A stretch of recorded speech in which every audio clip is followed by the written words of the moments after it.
Y esta cortina, a las 10:30 de la mañana, muy puntuales, nos está llevando al esperado momento de la columna de Fernando Burroni. Quiero reivindicar a los desordenados. Quiero reivindicar a los que, en teoría, hacen todo mal. Quiero reivindicar a los políticamente incorrectos y quiero reivindicar el error considerado por aquellos que determinan cuáles son las reglas del juego. ¿Qué estoy diciendo? Que creo que es tiempo de darnos cuenta que los parámetros con los que nos han educados, en términos económicos, en términos religiosos, sociales, a esto que muchos llaman ética, moral, a menudo, sobre todo, cuando tomamos aquellos que se escribieron con la tinta del neoliberalismo, son una farsa. Hay un orden impuesto que es desigual, que es marginal, que es injusto, que es criminal y que está naturalizado por gran parte de la sociedad, en el mundo y en la Argentina también. ¿Quién pone en discusión ese orden? Ese orden que es el poder. Porque aquel que puede ordenar a una sociedad de una determinada manera tiene el poder.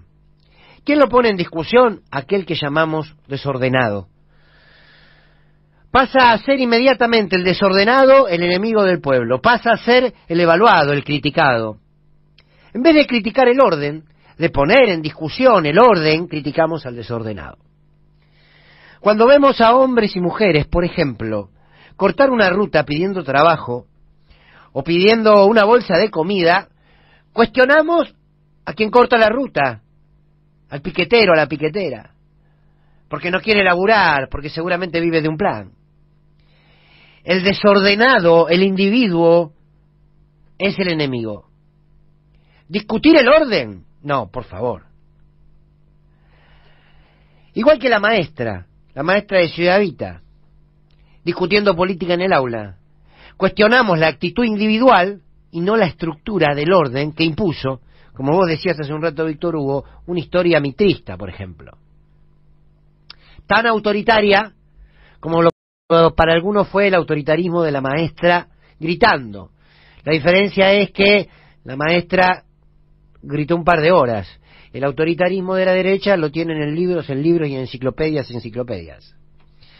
Este orden naturalmente constituye al mismo tiempo el desorden. Este orden neoliberal, insisto, cultural, económico, político, nos empuja al desorden. ¿Por qué? Porque el orden es injusto. Es el poder hegemónico, por ejemplo, el relato hegemónico, quien construye inevitablemente el poder contrahegemónico. Quiero decir, la resistencia, en todos sus matices, es consecuencia, nunca es causa. El pobre, al que le urge salir de la pobreza porque tiene hambre, salta los cercos, salta los muros, cuando puede y como puede. Y a veces el delito es el único camino. ¿Justifico el delito? No, lo comprendo y déjeme decirle que a veces sí, dolorosamente sí. ¿Qué debiera decir? ¿Qué fronteras debo respetar? Si alguien roba comida y después da la vida, ¿qué hacer? ¿Hasta dónde debemos practicar las verdades? Se pregunta el cantautor cubano. Alguna vez, vos, Víctor Hugo, recuerdo que dijiste que el neoliberalismo tiene que estar agradecido del bajo índice de delincuencia que tiene. Debiera ser mucho mayor. ¿Qué es una apología del delito? La que hacías, no.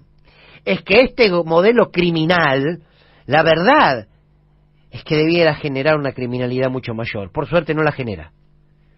Pero, en todo caso, cuando aparece el delito, discutimos al individuo que comete el delito y no al modelo que lo empujó.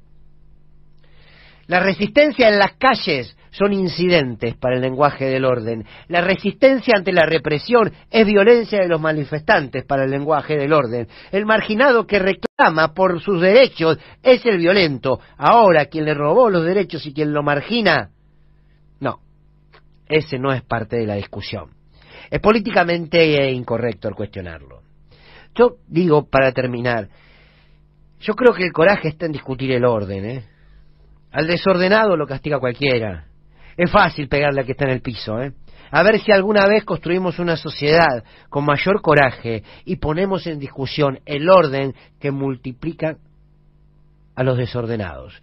Después habrá matices, pero quizás la discusión esté por ahí. La columna de Fernando Borroni.